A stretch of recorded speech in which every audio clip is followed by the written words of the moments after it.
yeah, just like before we kick stuff off, like also for the Zoom folks, like, is there anything like you're expecting to get from today? Like, what would be, if you leave here today and you're like, like this would be great to have, what could it be? Like, what would it be like from this product, from this demo, anything at all?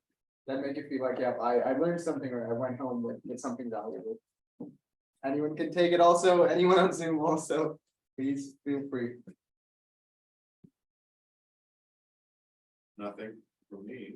Yeah, Um, well, I'm excited to show you the question stuff that we were talking about earlier, so. there was, yeah, I know my team's been pinging you for a bunch of stuff, so Yeah.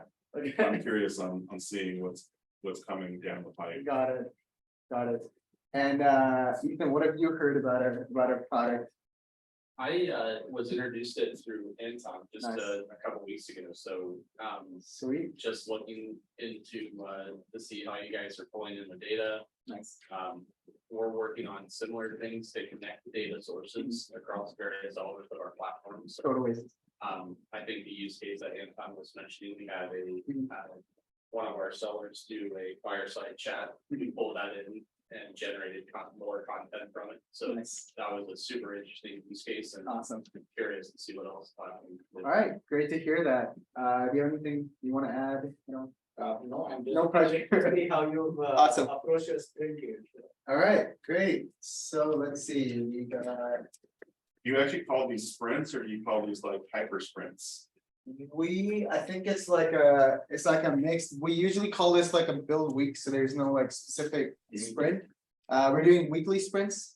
So yeah, this one is just like, heads down, almost like you can call it a mini hackathon. It's like we meet our users, we come up with a plan of what we're trying to get with this, and then we just build that. So yeah, we all get together the day after, make a little plan who's gonna be working on what, and then yeah, we try to execute best we can. So basically what you're saying, to summarize, is like last week, Yeah, you met with a bunch of customers. yep, Got a bunch of ideas on what you need to be able to create. totally. And you guys just said, all right, we're gathering together, taking some of these ideas. Yep. And then seeing what we can build in a few days Totally. and then deploy it. Yeah, exactly that. Yeah, so thanks for the paraphrasing. That was exactly. I love that. It's so cool. That was exactly what that was. And yeah, we do our offsites. Last one was in Santa Rosa. That's when we came up with the whole idea of SmartChat. The one before, each one we've like done. Sorry, something. All right, so. Rodeo before, by the way, too, the paraphrasing on every communication. This sounds familiar. Allows me to understand. All right. Yeah, And that has was everybody great. already met each other? Do you know each other? Do you want to do really quick in the room? Yeah. I've got a bunch of people on Zoom as well, so Let's just do it. want to make sure, however you want to do it. Good. Yeah, easy. for sure. Yeah, let's do quick introductions. I'll start with myself. I'm a full stack engineer at Storytell. I decided to lead this demo today for us and with our wonderful Eng crew. And yeah, trying to just like give you a context of what Storytell is about, show you what we built, and also just like show you different use cases of how people have been using Storytell so far. So yeah, that's what I'll be doing today. So Yeah, I'm Connor. I'm a machine learning engineer. I'm the newbie on the team. I joined like 2 to 3 months ago, something like that. Been mostly focused on kind of model accuracy, making sure that we're providing kind of the most accurate responses that we can. Yes. Hello everyone, my name is Jane, the CTO of the company, and very excited to have users here join us in person and in the Zoom, and you have been very cool stuff and would like to share with you, and we our philosophy is build for users, build with users. So really would like to learn again with you. I'm Anton. I'm the VP of Growth Marketing at Kachava. We have been using the tool for probably about 3 weeks now and have probably suggested a lot of tweaks to the engineering team on things that I'd like to see from using the tool, but I'm loving it. My team was introduced to the tool about a week ago. After me posting a lot of ideas to them, and they're wondering where I, kind of tell them I came to Storytell. And it's sprawled from there, so I'm super excited to see what you guys have built, because I know my team has requested some stuff as well. I'm Anshul, product manager at Walmart Labs. I'm here mostly as a customer persona. When I spoke to Daniel about this product, we were discussing how this could be super applicable to product managers. So that was a very cool idea. So I'm here to see what's going on. We got a great use case for you today. Awesome. Yeah, my name is Ethan Lewis. I'm the CTO of Coachella. Found out about the tool probably about a week and a half ago. Looking forward to see what you guys have, and you know, I spend most of my time dabbling across AI, future research on ads, privacy, and then lately working on a project called Quant, which is around developer community engagement. Sweet. Thanks.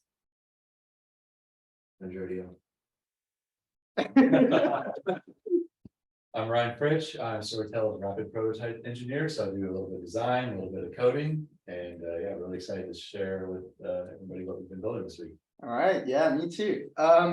Anyone on Zoom that wants to introduce themselves, also feel free to share your title, whatever you'd like in chat. And yeah, we have Manny here. We got Flavio. Thanks, Erica, for. And yeah, basically everyone, all of everyone that's here joining us from afar. Yeah. Marwa, Steven, Yauchi, someone at the door. Yep. Hi, y'all. I'm Erica Anderson. I am the Chief Customer Officer and one of the 3 co-founders of Storytell. And yeah, I'm not sure if I'm going to pronounce your name right, Abhijit. Is that right? Yeah, this is Abhijit. Thank you. Yeah, thank you so much for coming. But yep, Lennon, Kirby, Flavio, Yauchi, Daryl, awesome, Krishna, Marwa. That's so great that you're back, Adam. Thank you for joining us. And it looks like more to come. So little slow start here, so that we can all gather. And Stephen, I think we mentioned you. Hello, Manny. Hi, everyone. Manny, co-founder and chief product technology officer of Gentem Health. Big fan of the Storytell team. And we have one person just walk in, so this is Kirby. Kirby is one of the very first investors in Storytell, and not only that, but an early investor in Armory as well, and on his ex-Armory, and a great friend. So thanks for coming. I know you're gonna be here. So excited. Awesome. Great to have you here. There's some drinks. By the way, there's a cooler for drinks for those of you that are here. So if you haven't gotten a drink and you want something, don't be shy. All right, awesome. Welcome everyone. I really appreciate you joining us today on this Wednesday afternoon. Yeah, so today's plan. So we're basically gonna show you what we've done this last week. We got together, the engineering team. We've come up with a plan, and we usually do these offsites where we get together with users, understand what kind of new features we can add to our product that will help our users. And the whole idea is to make your life easier, help you get value out of data as fast as we can. And so for today, I will kick us off when and our Eng team will demo our product. So, just to give you some quick context, and yeah, just share with you what we built. And yeah, hope you'll enjoy. Please feel free to ask any questions as we go. People on Zoom, please feel free to stop us. Add your questions on chat, whatever's easy for you. And also let us know if you can't hear us well or there's any other interruptions. We'll try our best to make this demo worthwhile for you. Great. So with that said, I will ask Connor to kick us off. And yeah, Connor, feel free to share your screen, kind of walk us through how you're gonna use Storytell. Yeah, so I'm gonna give a brief demo here. We have some relatively new users here today, so I'm gonna just do a walkthrough of the core functionality of Storytell, core feature set, just to give everyone kind of a baseline understanding of the tool before we go into some of the more cutting edge stuff that we did this week. So for this demo, I'm gonna be going through a use case that's kind of a recruitment use case. So I'm going to be a recruiter who's hiring for a customer experience role. This is an example job post that we have here. And so what I'm hoping to use Storytell here for is load the job post as well as maybe the resumes for the candidates that have applied, something like that, all of that in Storytell. And then find ways to kind of streamline my whole job search process or candidate search process using the tool. So what you're looking at here is within Storytell, there are kind of two main tabs you see here on the left. The one I have highlighted right now, the bottom one is the content manager. This is where you go to manage all of the content you've uploaded, all the files. So we support a variety of file types, text, PDF, YouTube links, MP3, MP4, a whole bunch of stuff. And these text files you see here on the right, these are the files that I've already uploaded. So I've already gone and uploaded some of those resumes for different candidates. But I'll actually go through the process and let's do it. Let's just upload another file just to see what that looks like. So there's this upload knowledge button on the right there. Connor, one thing quickly, I feel like maybe the screen might not be sharing. Could you like just stop and reshare? Oh, it's not sharing at all. Well, mine might have frozen, so if only you can see okay, or if everybody. Can everyone else see it all right? Yeah, it's coming through okay over. Yeah, Mhm. if we're meant to be seeing upload knowledge, then that is what's showing. Yeah, we're at the right spot. Okay. Thanks for that. So upload knowledge, I'm just going to select one of these again. You can click upload. And while that's happening, there's a few things you can do in this screen here. One of which is change the permission of this content. So you can put it to just me, which means only you can access it. Set it to your org. So anyone from your company or anyone with the link is also an option. So you can see it's finished there. So that's been uploaded. And then you also have an option to add a tag. So a tag is essentially like, some people have described it kind of like a folder. It's essentially a way to, tag a content with a topic or some kind of designations that you can later access all content under a specific tag, for example. So I'm not going to tag this specific upload. Oh, go ahead. And I'll just quickly add that you also probably see Sparkle AI and what that means. And so you can imagine like data like candidate data where, you don't want to necessarily surface that. You want to understand what's happening there, but you also don't maybe want to be sending this data to LLMs, right?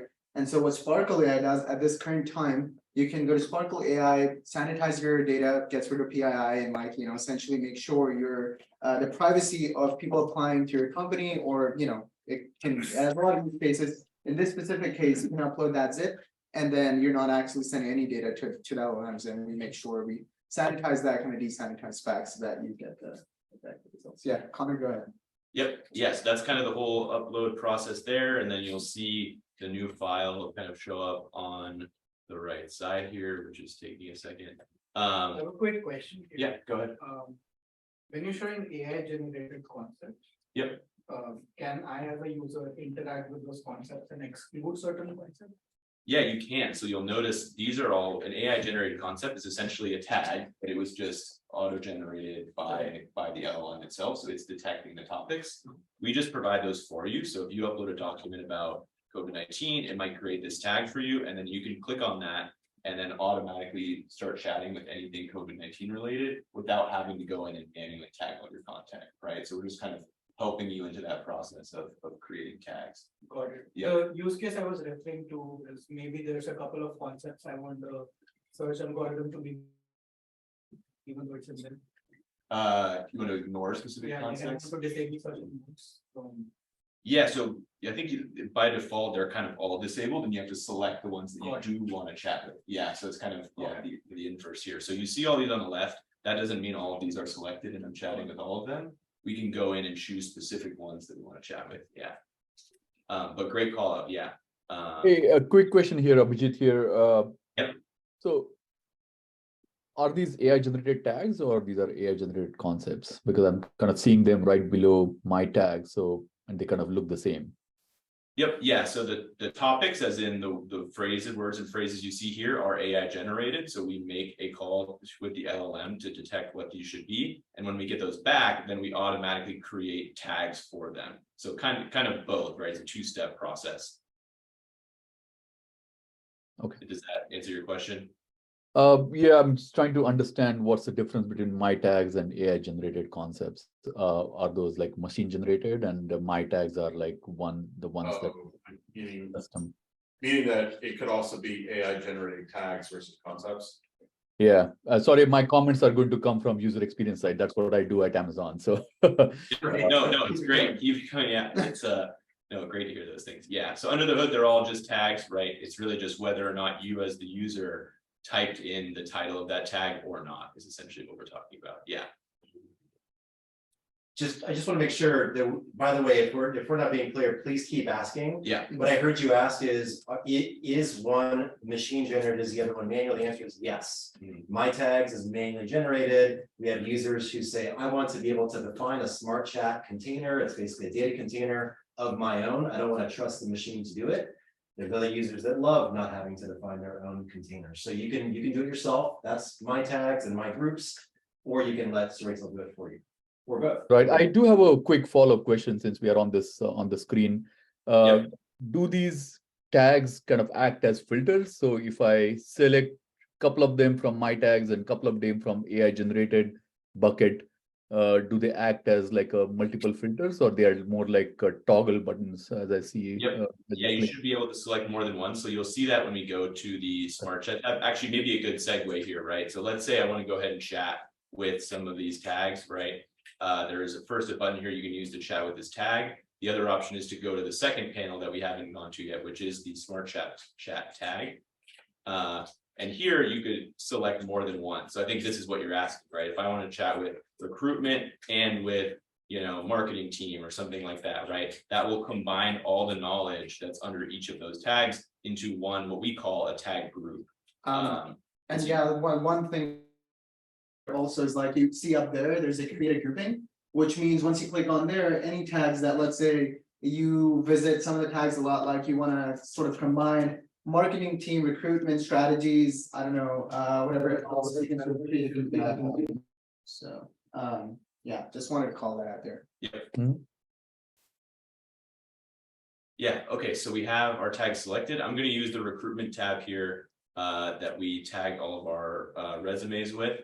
And let's start with a question, something like, you know, we tagged our 5 resumes in there. So let's say, tell me about, you know, the candidates in these resumes or something like that, right? And so it's going to go through and give kind of a short description of each candidate here, which looks good at first glance. And I say, okay, that's great. But what if we want to kind of give it more detail? So let's give it the job post as well, right? Let's say something like, you know, which of these candidates is best for the following job description? Quick check in. We don't all have 20-year-old eyes. Can you see okay? We can make this a little bit bigger. Is it? Are you pointing at me? I'm pointing at myself. Yeah, maybe a little bit better. Could you make that a bit? Make it bigger. You might ask that. It's really for me, but it's not. It's all right, I get it. Yeah. If it's gonna mess it up, don't, because I can tell what you're doing, which is good. Yep. So what I've basically done here is asked for a follow-up where given a specific job post, which of the candidates is going to be best. And let's see. So it thinks that John Doe here, again, all these resumes are just kind of mock resumes that have been generated. So that's why the names are something like John Doe. Now, quick question, Manny speaking here. Is it ranking the candidates just based on the information that's in the resumes, or is it also taking feedback from, let's say, recruiters that talk to the candidates? Can you do both, for example? Yeah, so that's a good question. So this kind of gets into like LLM interpretability a little bit. Basically what we're doing behind the scenes is we're taking the resumes of each of the candidates. We're kind of, you can think about it like concatenating them along with the job post and then passing those to an LLM to do the logic and the thinking. So it's hard to say for certain exactly what's happening here. We're not doing any explicit ranking. There's no kind of like custom ML like that. It's really all up to the LLM to decide. What you think it's doing right is matching kind of some of the keywords, phrases you see in the job post, probably to some of the things you see in the resume. So yeah, hopefully that kind of answers your question, but we don't do anything explicit like ranking ourselves. Got it. But if you were, go ahead.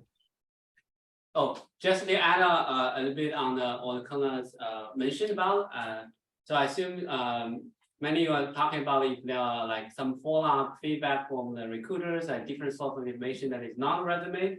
Can you handle it? Yeah, let's say like the recruiter interviewed the candidates and they have another, library or doc set of files with the feedback from each candidate. Can you combine the Yes. resume and then the feedback and then ask the same question and then the LLM kind of figures it out? 100%. Yeah. So we could go back to that knowledge tab tier and Okay. let's say we had 3 interview calls with each candidate and we have the transcripts for those calls. We could load those in and include those as information as well. Could you also do video and? You can do video. Yep. You can upload Oh, wow. 3 Like mix of content? whatever it is. Yeah. It could be a mix of content from all 3. Or content types. Yeah. Correct. Yeah. Exactly. Interesting. Yeah. One bit of background that just might be a little bit helpful here is like, why use Storytell for this use case versus looking through resumes or something that I might have done before? And the idea is that we're allowing a recruiter or recruiting team to just load in a lot of unstructured data. Here's 100 resumes, here's 100 notes and calls about each candidate, and here's the actual interviews. We have them recorded on Zoom. Just like throw everything in. It doesn't have to be structured, it doesn't have to be pretty. We'll just ingest all of it. And then we're going to break it all up into component pieces that we call story tiles, which are like small little atomic units, right? So an hour-long Zoom video might have 60 story tiles.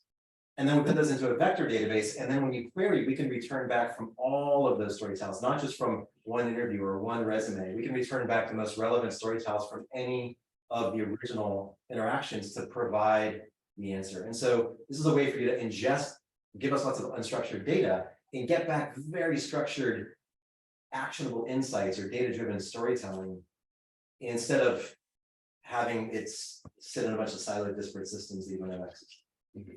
Yeah, no, this is very interesting because from my point of view, I think a bias, especially when it comes to interview, depending on who is interviewing the candidate and maybe the interviewer might prefer one over the other. If there was a way to add some objectivity into that process, that would be very powerful.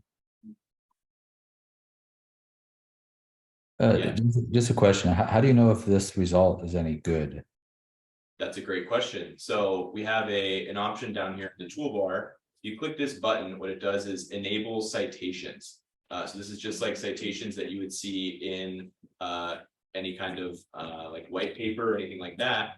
And what happens is when you click on them, it will actually link you back to the source content where this information comes from, right? This is super important. There's a lot of kind of distrust around AI, especially in the ecosystem right now. So let's find a sentence to be good for that. It says, John has a strong background as a customer experience specialist where he has demonstrated his ability to manage high volume of customer inquiries and support requests, ensuring prompt and effective issue resolution. So when we click on this, what we're going to do is a new panel here and show exactly where that comes from. So here we can say manage a high volume of customer inquiries and support requests, ensuring prompt and effective resolution. So now we can not only get the answer, but if we're not trusting that answer or we need to cite it for other reasons, we can go back there. And then another thing that's being called out here is the story tile itself. So we can go, should be able to scroll here. It looks like there's a scroll issue on the right panel here. We can go to this one here.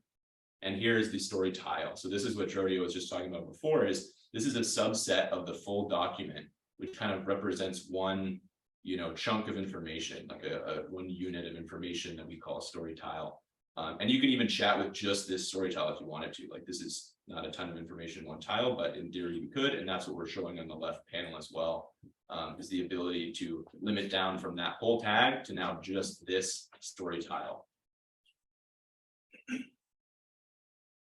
Adam, does that answer your question? Well, it is useful. I was actually, and I don't think you have it here, but like tying it to, you hired somebody, basically, if I'm trying to get 100 candidates and I want to get like the top 10 to then further interview, the measurement as to whether that's good or not are those the right 10 people that I should be interviewing? So how do you bridge that gap? right? So like this, I mean, this here might help a human, sort of pre-filter, and then somebody who's an expert to get to those 10. But is there a way to like have that feedback loop to say, to know that, like, so I don't have to do I don't have to do the filtering. I can have that filtering being done automatic. So it could be something like, even in the future, if you hired the person, if you looked at what this thing recommended versus who got hired, do those things line up, right? Is the person who's hired one of the 10 people that was recommended? But just having that full loop. Yep, yeah, that makes sense. I mean, the one place where we do have that kind of loop, we can loop back in that content here, is you see a thumbs up, thumbs down there. For this use case, it maybe isn't exactly what you're talking about, because you have to wait to hire the person, see how it works out, to see if it was accurate. But if it was more something that's like fact-based and you immediately know whether the answer is right or wrong, you could actually provide that feedback for us here, and then we can incorporate that in future versions when we're tuning the model, we're tuning prompts, stuff like that. That's where we kind of have created that feedback loop right now. Yeah, one idea to just add to this is, you have several phases in an interview. So you could take the first phase, which would be taking the raw unstructured data. And then when people did the interviews and then uploaded additional data, you can maybe look at like sentiment and then use that to sort of match against. Yep. I've interviewed people, I've typically used a scoring sheet. Maybe, and what I'm curious about is if I upload a scoring sheet along with this, would the Storytells link this piece of professional experience back to the scoring sheet and tell me 80% versus the other candidate? While we're at that, Connor, can you also share the smart chat, like just the link in the chat? Just Yep. take that so people can kind of like play with it a little bit, see there's a QR code as well that you could use, and then just drop it in chat. Wait, Taha, you're saying this like it's no big deal. What Taha is saying is that Connor is presenting to you right now, and you all have a lot of questions about this smart chat container. He's literally gonna put it in Zoom, and you can all ask your questions directly of the smart chat container. Right, so that would be great. Like, I don't remember who was just asking about the candidate and choosing the best one. Try putting some criteria in a chat. I want to find the best candidate based on customer success experience or whatever, and see what he gives back. I'd be curious to know.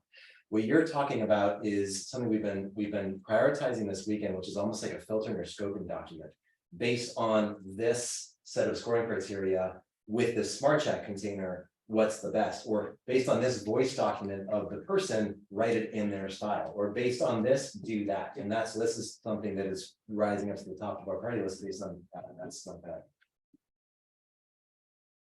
Right now, you can do it through prompting, right? So we're going to, So to answer your question, you should be able to upload your own scoring sheet. But what I'm kind of trying to get here with this prompt here is actually, what if we could generate a scoring sheet as well, right? Like from the meetings, from their resumes, can we actually generate our own scoring sheet? It looks like, Connor, you want to close this one? oh yeah. And so that's what we've done here. So we have candidate, we have their experience, skills, reasons that they might succeed in the role. So this is like obviously not as detailed as maybe a scoring sheet that you might do, but kind of demonstrates the ability that you could do something similar should you want to. One quick thing for the Zoom chat is that it looks like a little bit hard if within the folks in locally ask questions because the microphone is over there. So after user scale ask question, can either MC or any of the crew to preface it? Yeah, to make sure that totally. Yeah, for sure. Can do. And also, while we're also open for questions now, Connor's kind of shown you one use case. And also while we're at that, I want to introduce one of our crew members, Parker, who's joining us from Kansas City. He's our backend master, just pulling all the strings, making stuff happen. And yeah, he's joining us remotely as well. He was here joining us for the build week. And yeah, he's back in Kansas City for now. But yeah, Parker, you want to say something? Awesome. Yeah. Thanks, Taha. Yeah, I'm Parker. Like Taha said, I'm a backend machine learning engineer at Storytell. So sort of working on all things system architecture, APIs, database stuff, and occasionally dabble in front end and ML stuff as well. So yeah, great to meet you all. Great. So yeah, any questions for to anyone, like specifically for this demo or anything else you've seen or curious about? Also, please feel free to keep dropping this in chat also, so that we can, we can answer it best we can. So with that said, I think I'll ask Ryan to take it from here. Sure. And then show you a similar but a different use case. And again, welcome to everyone who just joined. I realized, happy to have you here. All right, thanks, Taha. Yeah, so if anybody missed it, I'm Ryan. I'm the rapid prototyping engineer here at Storytell. For this demo, I'm actually going to be pretending to be a product manager. That's a little bit of a different persona here using the platform. What I've done is I've uploaded some interviews that we've had with one of our amazing users, Stephen Atwell. Stephen's on the call, so hello, Stephen. And what I'm going to do is go to SmartChat with this content and ask some questions, hopefully to get some better insights on the interviews I've had with them. So I'm going to go over here to SmartChat. Can everybody see that, by the way, or do I need to zoom in a little bit? Everyone good? Good, cool. All right. I'm on all my knowledge right now, but I'll click Stephen user tag here on the left. And then I haven't chatted with this tag yet, so there's nothing here, but down here, this is actually one of the new features that we've added this week. These dynamic questions in this question library, or kind of like a question template. So I don't know if anybody noticed when Connor was demoing, his were about resumes. I think it said summarize resume. There was another one too, compare resumes, right? Because I'm on a tag that's related to users, because it has a user keyword here, the suggested questions are a little bit different. So I hover over this one. It's called the customer call survey. You can see it was created by Storytell. And the question is, provide a concise summary of the current state of this customer account. It says account, but it could be, customer sentiment or this call or something like that. So to do that, I'll click this. I'm not actually 100% sure what the answer is going to be, so we'll see what it says. Yeah, I guess because it has an account, yeah. So that's okay. I actually have a couple other questions that I'd like to ask. So I'll let this finish loading really quickly. And next, I'm just going to try to figure out from Stephen's interviews or from his user calls, what are his major pain points and maybe how can Storytell help with that? On that quick note, is there a way to terminate? After you chat something and it's spinning and then all of a sudden, it's going to sprint out like the Bible and you're like, all right, stop it. Not Yeah, currently. I would take it out. That's Okay. That's something that was just That would be something super called cool. out like in the last week, and we want to add that. I got mind blown by asking it for ideas and it just started spinning. I'm like, oh, it's gonna keep going. I better hit stop. Yeah. Great call out. Thanks. Yeah, we definitely need to implement that soon. All right, so I'm going to ask, what are some of Stephen's pain points?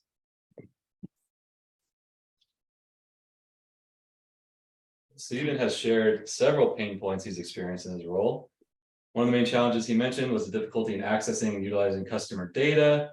He also mentioned the challenge of sharing insights from this data with other members of the organization, as well as the difficulty in knowing which questions to ask to extract insights. Okay, cool. That sounds great. I'm going to copy this again, and I'm going to ask Storytell.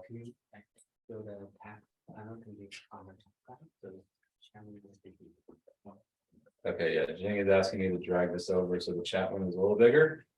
I'm going to say, what are some of Stephen's pain points? And then brainstorm some solutions to these pain points.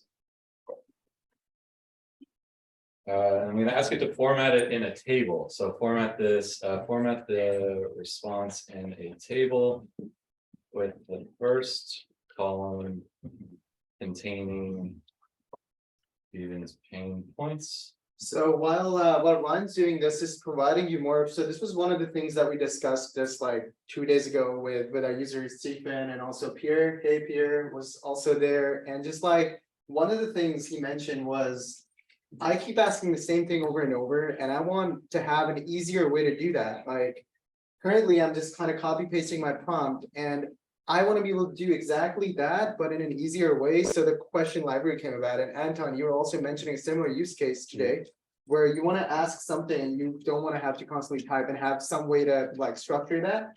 And the question library is exactly that. So based on your use case, if you're a recruiter, PM, there are many different use cases out there that would help you quickly achieve that. and like kind of give you that structure, but then Ryan will also show you how you can create your own and save that also. So just a little bit of why we have decided to do that. For sure, So yeah. basically, these are preloaded questions. Exactly, and this would be based on like what your use case is, and the more we know about you, the better we can Like generate. every time you Exactly. upload a video, maybe the first prompt is, can I get a summary of this? Mhm. You don't Yeah. have to type it out every time, it's just, okay. Yeah, so just learns from what you add, basically, Okay. and also, you know, we're gonna add more things like, you know, knowing more about your persona, like what you do and. Yeah, A big that's thank you to next. Stephen. Thank you, Stephen, for helping us think through how this looks. And I don't know, I had to go out and chase Alma down. So I don't know if you mentioned, it'd be great to hear Pierre and Stephen's reaction because we literally built this for them. We were scoping it out in the back room. Yeah, So. I haven't got to the best part yet. Okay. So far, I'm loving what I'm seeing. That's my reaction so far. What's that, Stephen? So far, I'm loving what I'm seeing. That's my Awesome. reaction so far. Great start. Yeah, so this was just to show off the markdown. Great work by Taha to get this working, but it's beautifully formatted in a table, much easier to consume than a big block of text like this. So And also Pierre, thanks for sharing the feedback. I know that the last weekend we're doing and figuring on the code. It also worked for code, both code and table. No more reason to use ChatGPT anymore. Awesome. It looks great. Looks great. good to hear. All right, now let's get to the main feature that Taha was talking about here. So I really like this output, especially, you know, with Storytell brainstorming some solutions. And I want to be able to reuse that over and over. So I'm just going to come down here to the question library and I'm going to create my own question so that it's always down here in the question library tray when I come to this chat.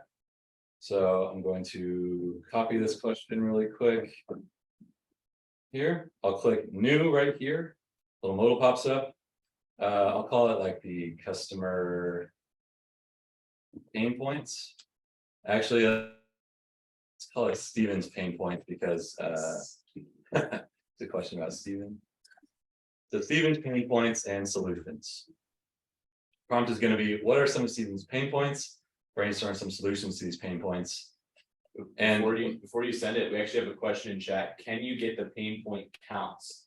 So can we get some kind of metric for like how big of pain points these are? Maybe add it into the templated one or just do another query here. yeah, so I'll ask that again and I'll add a third column that should rank the pain points based on the amount of times that Steven's mentioned them in these calls. So first column, Steven's pain points.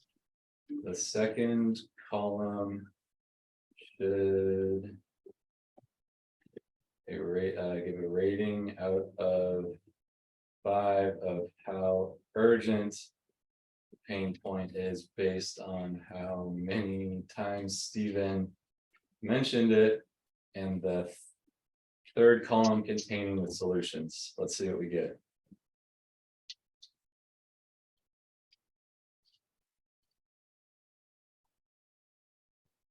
Cool.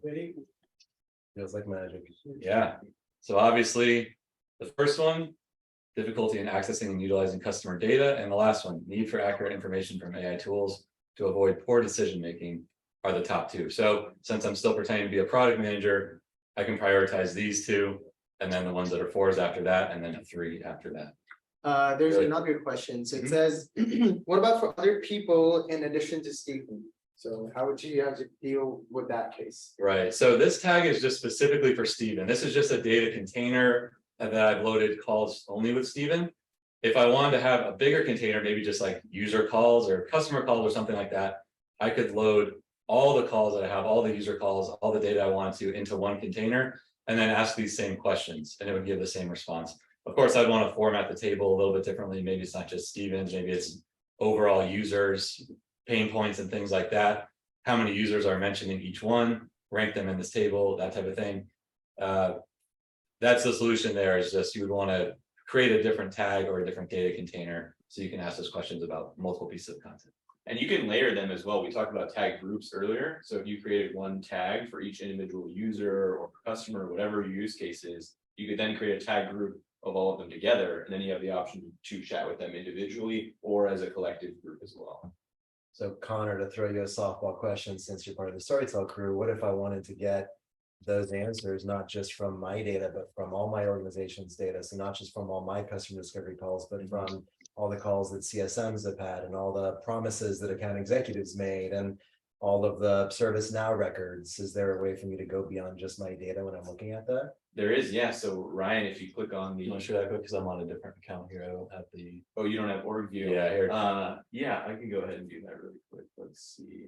So what we're about to show you is is that there are two views, right? So far you saw what you'd see from a user perspective, but then all of us know that we belong to different organizations. We're Storytell, you know, we got Kachava here, we got Walmart, you know, so depending on that, you can also have your entire organization on Storytell. And what that means is we showed you the privacy earlier, right? What does that mean? So it's kind of like, you know, only to my org or public, and you can see these labels here on the right, which is like, in this case, the yellow means like it's only available to my org.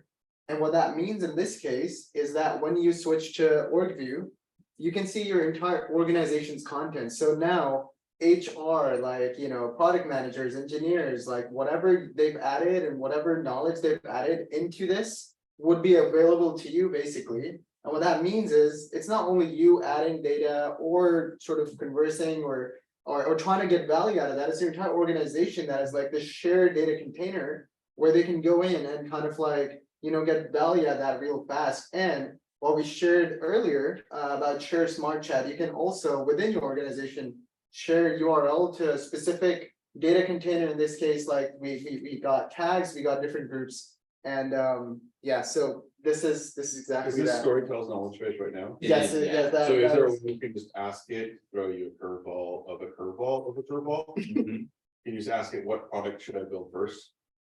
What product should I build first for Storytell? Just Let's ask ask. the Yeah. question and see what Yeah. comes up out of curiosity. Let's go to chat here. Let's go to. Hopefully it doesn't break.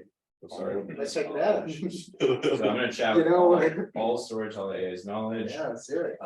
What A lot of feature So while Connor's doing that, just to describe, this is all of the Zoom calls we've had. This is all of the Otter meeting transcripts. I mean, this is probably like thousands of pieces of knowledge in here. So it's not structured. It's just everything that we've been doing building Yeah, Storytell. and I don't know if you noticed it in the My Knowledge panel, but there's like a lot of stuff in there. It's like F1, there's like the rules of MLB, there's like test file, like there's pretty much everything, right? But part of that is some information about Storytell itself. So I'm gonna ask this, what feature should Storytell build next based on customer feedback? And let's see if it can get us back something interesting here. If you close the question shelf, we get a little more space. And while waiting for the answer for this, I saw Adam ask a question. Are the pain points consistent over time? So Adam, that's a very great question. And that's also very good call out that well, of course, depending on the data inside the container, we're talking about SmartChat is the container. Yeah, So if the data doesn't change, it will be consistent, but people can also keep adding content into that. Then after we update the data, the pain point will be updated. that's actually a really good end. Yeah. Yeah. Because I think I've mentioned it during one of the calls, is like, we need to work on tone and messaging and. Yeah. I think Jeff mentioned, you know, talking to a specific persona looks like this. Not like what AI generated, it's good, like that's kind of cool. Yeah, this sentence that I've highlighted is interesting to me too. People have been mentioning like a time factor as an interesting feature to bring in as well, right? So like right now, there's no concept of like, what was the most recent meeting that happened, right? It's just all the meetings are kind of in like one container. That's a feature that has been asked for quite a bit. So the fact that it's calling out some kind of temporal components is interesting too. Can you link it all to the tags or concepts that that's used to create the answer? Yeah, let's see, let's do preference style and tone. Let's see what comes back here. Oh, this is from. And what I'm hearing you ask, Ethan, is maybe a little bit different than what we're showing. We're showing the story pile, which is like kind of like expanding down into the source. I think I heard you ask like, what are the tags that make up all of Storytell's knowledge? Yep. Is that right? And so I don't know, Connor, if you want to describe the difference between that level of all of Storytell's knowledge versus scoping down into a group versus scoping down into a tag. Yeah, so right, so the tag we're chatting with is everything that's tagged with Storytell, which is kind of pretty much everything that we've uploaded as a group. And so one good call out from this is the Storytell itself. you'll see it's calling out something from Box, so it's kind of confusing information that's from Storytell itself versus from another kind of use case we've had, which is understandable given that we're chatting with everything to some degree. But yeah, there are kind of tiers within that, right? Within Storytell's knowledge, there are a bunch of tag groups, and within those tag groups, there are individual tags. You can chat with any combination of those individual tags and tag groups to kind of narrow your search a little bit. Exactly, and Connor, if you go back to my knowledge, like to the other tab, yeah. So basically, all the content, everything that lives is kind of being shown on the right here. You can see there are about 3,324 pieces of content in here currently. And that's like whatever's uploaded, whatever's here is kind of like, yeah, that's what's available to you, and you can kind of make like be as broad or as like narrow in terms of what you want to do with it.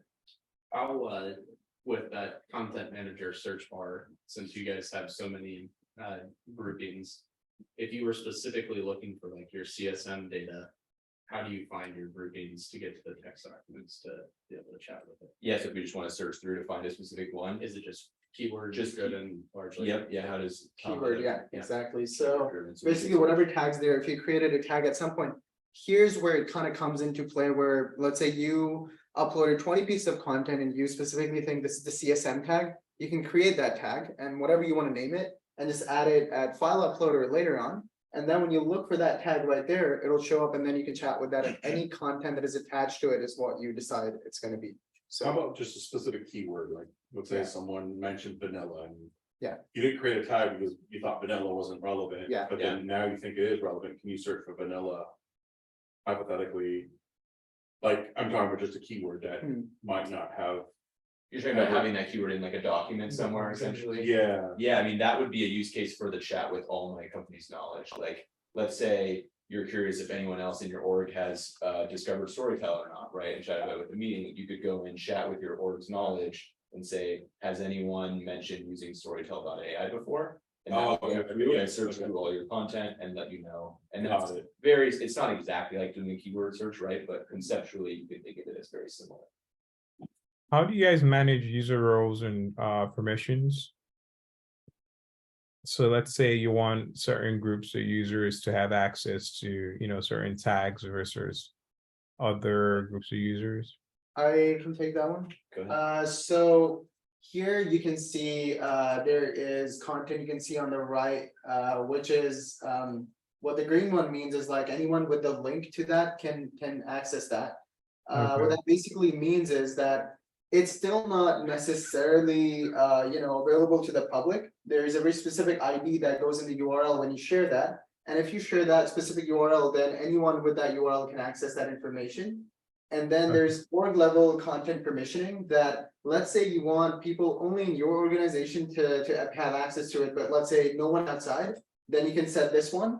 And then there is the last one, which is just me, which means if you set it to that, that would basically mean that nobody other than you or your user can have any access to that information provided I see. within that content. So what that also means is if that, let's say that content was assigned to a group or some, then it will not return any information that was in that content. So you might be chatting with one of these like groups on the left, but once you're doing that, it will check whether you're allowed to have access to some of the data in there. If not, it will just not sort of like that content won't be included. So you have basically 3 levels, and you can set it here. You can set it at upload time. If you want to make sure that while you're uploading that your data is not available to anyone outside of your org or outside of your account. So Got it. And this applies to like teams too, right? So for example, your HR team versus your product team. And let's say the HR team doesn't want folks to know what salaries for the employees are, then they can prevent like other team members from accessing that data, right? He's talking about, like, you're talking more of an enterprise feature where you. Yeah. Or. So It's kind of going, okay, yeah. I was just gonna say, so we don't have that currently, right? It's either org is the only, but we've been talking about implementing something that we've been calling projects, which would essentially be one identity layer below an org, right? And so that project could be a subset of people from your org, could maybe potentially even include some people outside of your org if you wanted to, right? That's like Okay. flexible definition. that could serve that use case. Okay. Pierre needs to drop, or maybe just did. I would really love for him to see, Ryan, what you were about to show. Yeah. Sure. I don't know if Pierre's already off, but maybe we can. Yeah, Pierce left. I think we're down to the core crew now. Stephen, Annie, Avijit, and Yauchi, and maybe Krishna. And Adam. Sorry, Adam. Daryl. Flavio. Okay, so going back to Steven's chat here and back to the question library. I guess in the spirit of becoming or creating a more personalized AI experience, we're going to create a question or a question template here. So I think I was going to use this question here, just without the table. So I'm going to click new. Steven's pain points and solutions. Here's the question. And then what's awesome is that I can save this question and it can be reused every time I come to this chat. But what would be even better is if every time this tag was updated with new information, I was notified about that, or my team was notified about that. That way I don't have to come to the dashboard every single time, ask that question again. It can just get, the information can get pushed to me. So I'm going to click this, set up automatic sharing. And this is going to send Storytell.ai's response via email to whatever email I specify whenever new content is added to the following tags. And this one I'm just going to say for now is Steven. Of course, if I scroll down, I can see there's other AI tags or AI concepts down here, but this example is just going to be Steven's tag. And we're going to do this live here for the first time. We just deployed this a day or two ago, so I hope this works, but I'm going to, I'm going to set the email to Parker's. I'm going to upload some new content, and then Parker should get the email with the new stuff I just added. So Exciting. Does that look right, Parker? Sorry, I was muted. Yep, that's right. Okay. Cool. All right, we're going to add that to the library. Question was created. Cool. So it pops up down here, and I can see it's Steven's pain points and solutions with the question. Now what I'm going to do is go back over to my knowledge in the content manager here. And I'm actually going to go to all my knowledge. And this is a PDF. I think it's a transcript I uploaded. But you'll notice the Steven tag is not part of the tags and concepts for this file yet. So I'm going to click add tags, click Steven, click done. You can see that's now part of this file, this piece of content. And then drum roll, I'm going to pass it over to Parker, and hopefully we got that email. Parker, do you want to share your screen? And so just Sure. Yep. from the perspective of the Yeah, tag, there's might take a minute or so for it to come through here. Uploaded, even though it's already uploaded, it's now being tagged with it, so it's being seen as a new piece of content. Similarly to how if you had a new meeting, that might get, newly updated. Yeah. That is Yeah. cool. So usually, Instead of your CEO who loves to share knowledge, say, hey, you should. Everyone, this does it automatically. automatically. So yeah, usually, and thanks for Never clarifying had a that. CEO do yeah. that to me. Also, Stephen asked a question in the Zoom chat. When running, does it run against just the newly uploaded content or all content in the tag? That's a great question. Correct me if I'm wrong, it runs on the new content that was uploaded. Jumped on the new content, yeah. So the Correct. sorry. Yeah, but we could easily configure that if you'd prefer the other, or maybe have that as a setting in that modal. So. It has We not were come- testing this earlier. It did take about 5 minutes to send. Oh, there we go. There we go. And obviously, this is kind of just a data dump right now. It's not super pretty And yet. now so- my team knows all the new updates about Steven's pain points and some possible solutions. Yeah. That's amazing. Yep. First time we're seeing it too. Yeah. Really nice work, crew. And this literally is not even an idea on Sunday. Right. The idea comes from Sunday, and now it's reality. Oh, That's some crazy turnaround. yeah. I mean, it's. Everything It's is fresh on staging. And Ryan, I can quickly share my part of what I was going to demo. That'll take 2 seconds. Just that's an extension to this. So you probably saw as Ryan was showing that you can select email here or webhook, and this was specifically a request from Stephen, who email might be great for some people, but especially people who are maybe more tech savvy or want to integrate with Zapier or Pipedream, or have the request go somewhere specifically where they can actually manipulate the response that comes from that. So you can now actually put in a webhook as well. And here's just, as I was testing, this is kind of just like a webhook test site. We're still working on like exactly what content will go in this body, but the idea is there's a lot of flexibility now and exactly where that data goes when it's generated automatically. So just wanted to show that as well. Yeah, what you're saying is this might even go to Slack or. Yeah, Totally. Yeah, absolutely. Yeah, and I think that was Stephen's primary use case. products like ideas. Awesome. I'll stop Great. sharing. All right, thanks so much, Parker. Great. So yeah, just opening it to some questions, whatever you've seen so far. We're very excited to show that to you, as I said. But wait, there's one more thing. Oh yeah, all right, we got one. Engineering team, you're not the only ones that have been building this week. Okay. Let's The see. customer experience team has also been doing a build week because we all love to build. And sadly, Erica couldn't be here in person today, but I'd be happy to share my screen with a little bit of what we've been building for all of you and for the market. So are you interested in seeing one more thing? Yeah, absolutely. Okay, all right, awesome. I'm going to hope that Zoom stops crashing. So I'm going to share my screen here. Let's see what we get.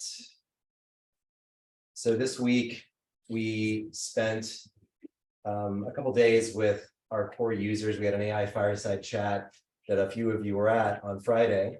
And then we spent the weekend understanding from users, what's the number one feature that we should build?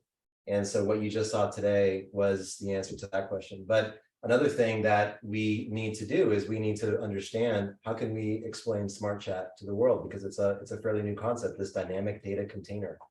And so the customer experience team led by Erica created a new landing page for SmartChat that I'm going to walk through here, let Erica talk through a little bit of the use cases for Storytell and for SmartChat, starting with this concept of data-driven storytelling. So Erica, do you want to kick off the way that we're starting to describe SmartChat to the world? And then we have a few use cases here that we can share. Yeah, I think, I mean, the way we have to tell stories, probably worldwide, but definitely in enterprise, is through data. And this came from Jing around this like data-driven storytelling, that we're always pulling from the ground truth data, from the source content. And this content just gets locked up inside organizations. So even an org like us of 7 full-time employees, it's easy to get siloed. So it's for that to happen with so few people. I honestly think silos happen as you start with 2 people, maybe even 1 if you forget what you did. But as an organization grows, we just become these fiefdoms, sometimes warring fiefdoms, and that really decreases the power of an organization to understand how to sell, to understand what to build, to understand how to lead. Hence creating these use cases for product managers, sales and marketing teams, and executives. And, it is, you could say, an infinite use case problem or opportunity of really changing how we collaborate with each other and how we unlock the power of knowledge.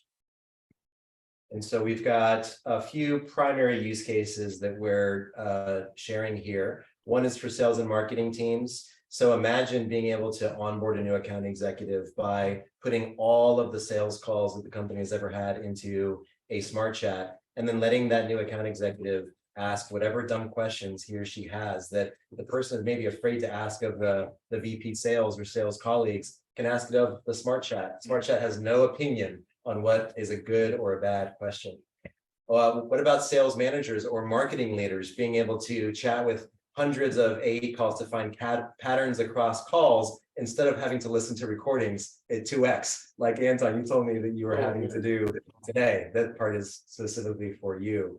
What about updating Salesforce? This says Feckers. We have to make that records. We literally just shipped this 2 minutes before we started. But when's the last time that your Salesforce record and all the medpic fields were actually filled out by the sales team? What if those could be automatically filled out based on what Ryan just shipped? when new data is uploaded, the Salesforce record is updated. Now, we don't have the integration to Salesforce yet, but we can already do that actual backend part of it. Product managers. So there's a specific use case here with Stephen. Erica, you interviewed Stephen right in the dock at the Lagoon Retreat, and maybe you could share a little bit about what you heard from Stephen.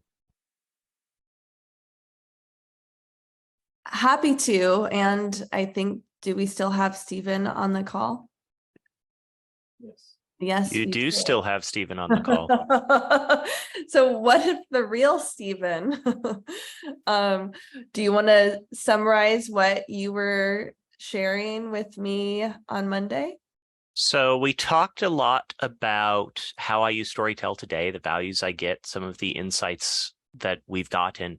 We also talked a lot about the future that I see being just around the corner as we start leveraging things like the automated notifications that you just shipped, and how we're going to suddenly be going and automatically pushing to shared Slack channels, things like inspiring customer quotes when a customer says something on a call, such that our devs see those immediately, such that we are automatically going to be pushing meeting summaries and action items to our customer war room channels.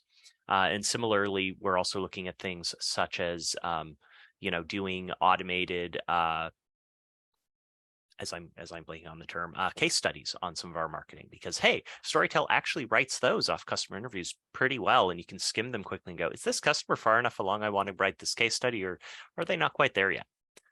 So those are some of the high level use cases. Honestly, most of the ones that are up top there are things that we've been playing with. Mm-hmm. Yeah, and the new automation features are just going to help us get them more widely adopted, as will templates, so that, as we have good templates, we can share them easily across the team.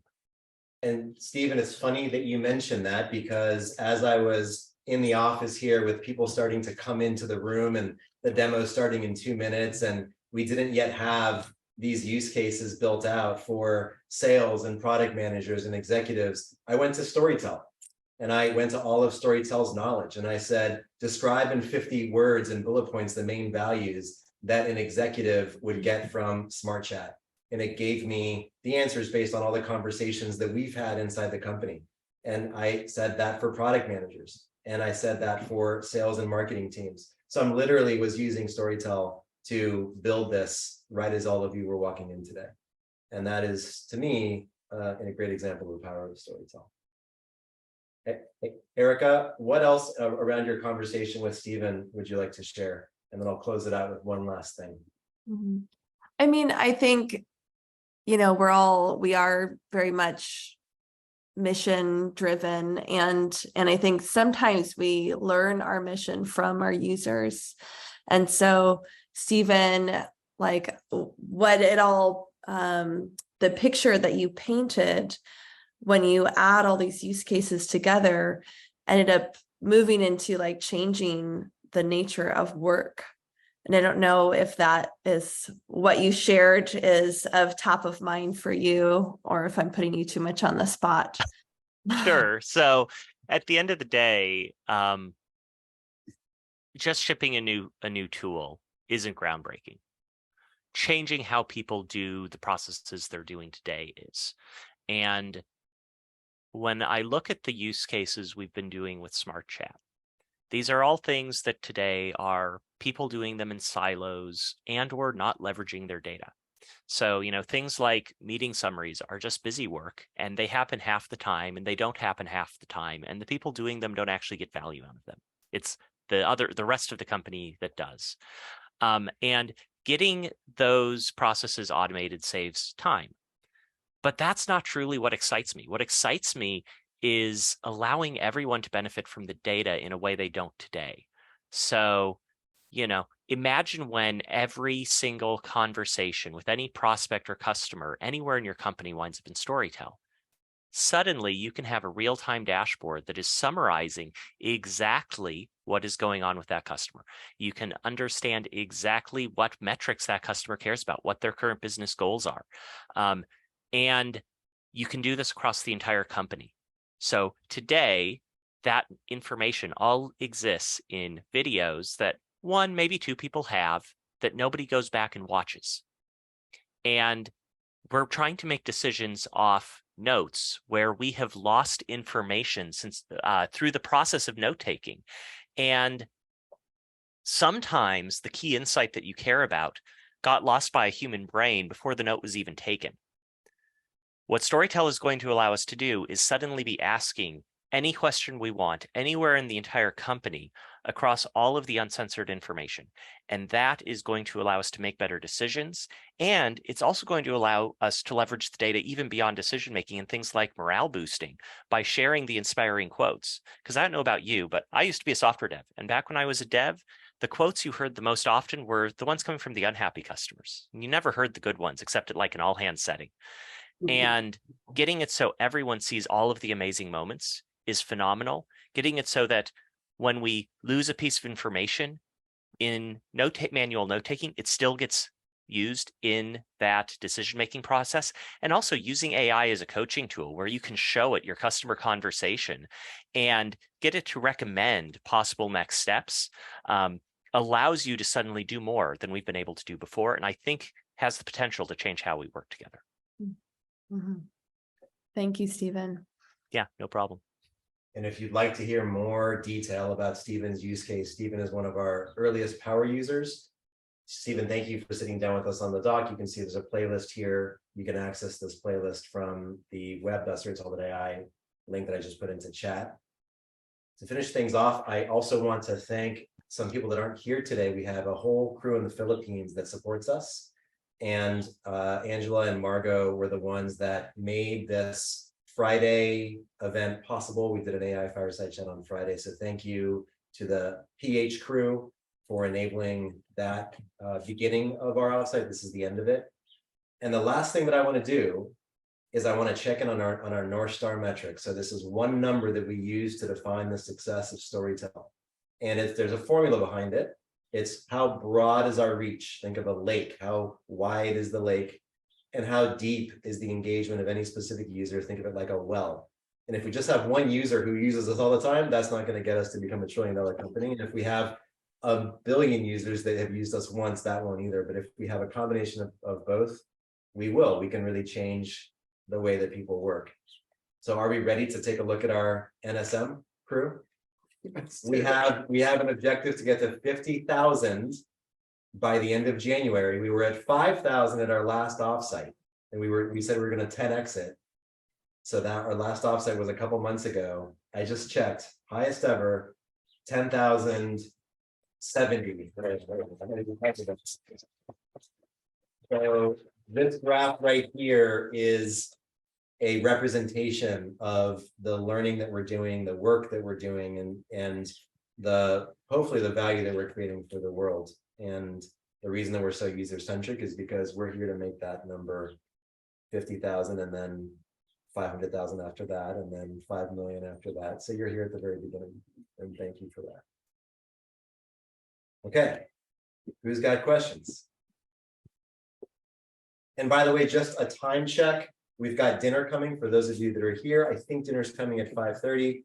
We can hang it in the dock in the backyard for as late as you'd like, as long as you'd like, whatever works for you. So maybe we can do 10 or 15 minutes of questions if there are questions, and then we'll relax and break out some beers and stuff. What was the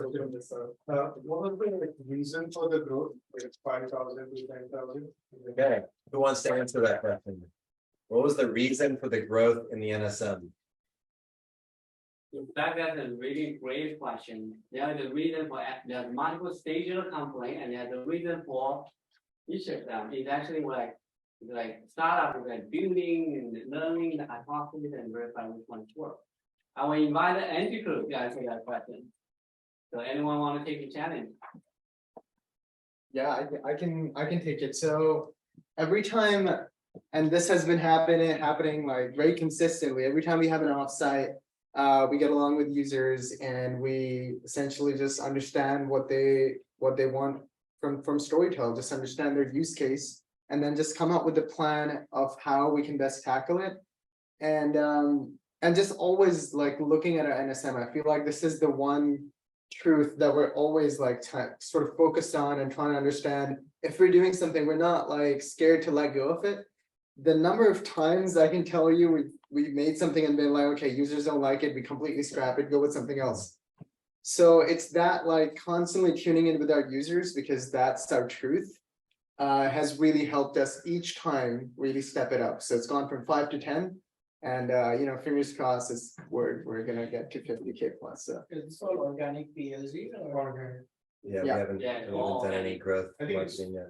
It's more referral Sure. than, is there any, no marketing, right? No marketing. Yeah. So it's like word of mouth, referrals and organic.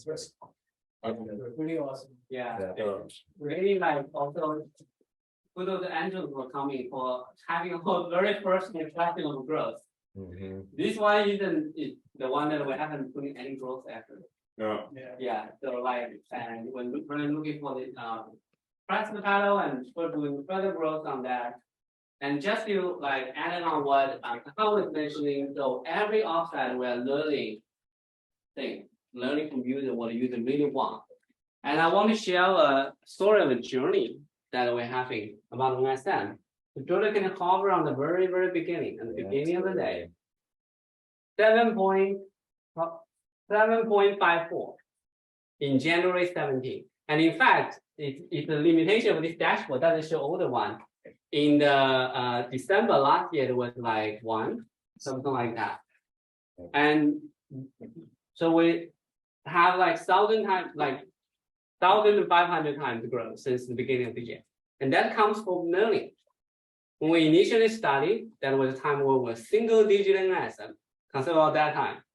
There was a time we were building a Slack app. We thought it was cool. Slack app was cool. And we released it out, it got some growth. Great. And then we went December Tahoe offsite, we iterated. And Steven was there from the very beginning. where was the Slack app? Because I remember seeing that. Where was that in the chart? It was there? Oh, That's the very beginning. It was like single digit. And yeah, okay. yeah. Now it's even hard. You cannot even find it now from this point. So that was the Slack time. And then from the Tahoe side, what we learned is that the friction of Slack is just too high. People are not going to have another Slack app and to doing that. And we decided to build our Chrome extension. So that was from the January too much. The Chrome extension was a great run. And also build like our Chrome extension allows people to access us from any places. Like when they visit the website, it brings up to, what is the point? The highest, I think 900 to that point. And you see like then it plateaued a little bit because we were iterating with users, we realized what they really want is not just like a tool like Chrome extension. They want is knowledge accumulated and curated and easy to use. You don't have to like always use desktop and always like have Chrome extension, basically.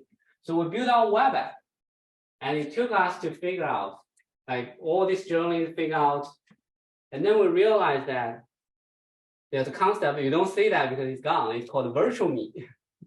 It's like if we organize all this logic by some concept or some human-based concept, then we will give people reason to ask question. Why you ask question? Because we ask human question.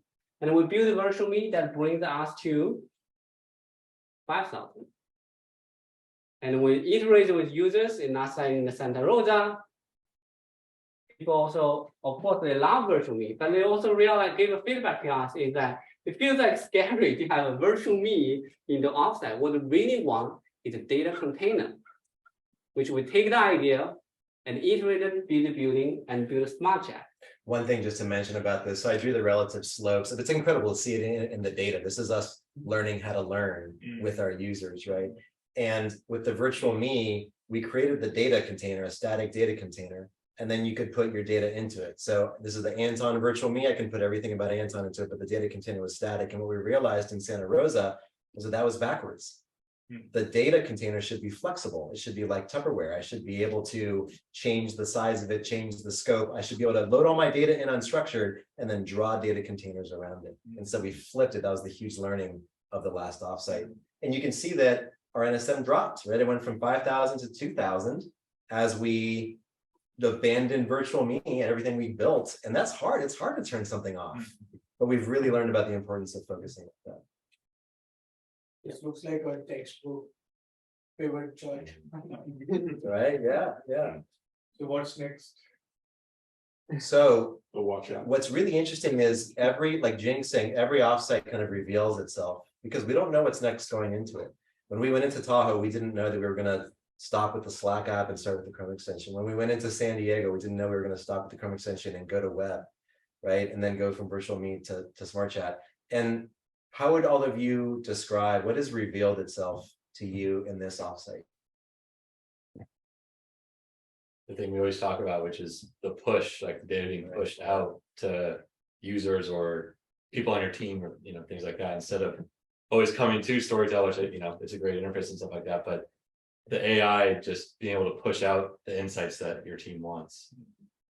Yeah, I would absolutely agree. And so what Ryan demoed about the automatic share, the auto share, that's the beginning of us being able to push into a Salesforce record. Or imagine I'm a product manager working on a feature, a salesperson has a call, a Storytell from that call gets pushed into the Jira ticket, which is just a little bit of that customer conversation that I would have never known about and is now my Jira ticket, et cetera, et cetera, et cetera. The magicalness of TikTok B2C, I get pushed the video that I care about in a B2B environment. That's what revealed itself to us this time that we're starting to build. How big is the recruiting segment that we started with? It's funny, like there's this great quote from Greg Brockman, like every business is a language business. So if you can insert yourself into language workflows, you can do anything. I hadn't even seen a recruiting use case before you demoed it. I didn't think about it today either. Yeah, I mean, we've heard a few users talk about it, but it's like, wow, that would be a really good use case for Storytell, right? So it's, we're really working right now to scope our initial personas, like the builders, the product managers, that's been a really great persona. And now we're starting to look at content marketers like Anton. And that seems like a really great persona too. That's probably the food, right? But we hadn't even considered recruiting as a focus for business. I mean, I think it's like crazy, like how many resumes get thrown in my lap to recruit just for marketing roles. If I had something simple, like give me the summary, I'm like, all right, here's who I want to focus on. Yeah. And it's done. I never thought about it. Recruiting, holy cow. And the users, I guess for recruiting, I found this out recently. I was checking out a few postings. And recruiters mentioned they use AI tools to shortlist resume. So I, as an applicant, then need to use an AI tool to make sure my resume meets this. Okay. Now imagine if you're an applicant and you're using SmartChat, you could load in all of your blog posts, all your GitHub repo code, all of your LinkedIn posts, and you could say, hey, why don't you just SmartChat with me, hiring manager? Like, pass my SmartChat container, data container around with everybody who's on the hiring team. Let them get to know me. And we do this with candidates. We're starting to, when we were hiring Connor, we were just starting with the virtual me. We were like, hey, you can chat with all our virtual meets back then. So exactly like you're saying, like a candidate could use it too. Okay. Any last comments from Erica or anybody else who's online? You all, by the way, for sticking with us. As Taha, you close this out here. Yes. All right, opening the room for any last questions. If not, thank you so much for joining us. We were really excited to demo to you all that we've built the past days. And yeah, I hope there was some learning, some value, something valuable that you've taken out of this. We're very receptive to feedback. Please feel free to send us a Slack message, email, LinkedIn, whatever works best for you. And yeah, just really appreciate you spending your Wednesday afternoon with us. Everyone on Zoom, everyone who's here in person. Yeah, so appreciate you all, and yeah, have a wonderful rest of your Wednesday. And yeah, whoever's here, let's get a drink or something and chat a bit.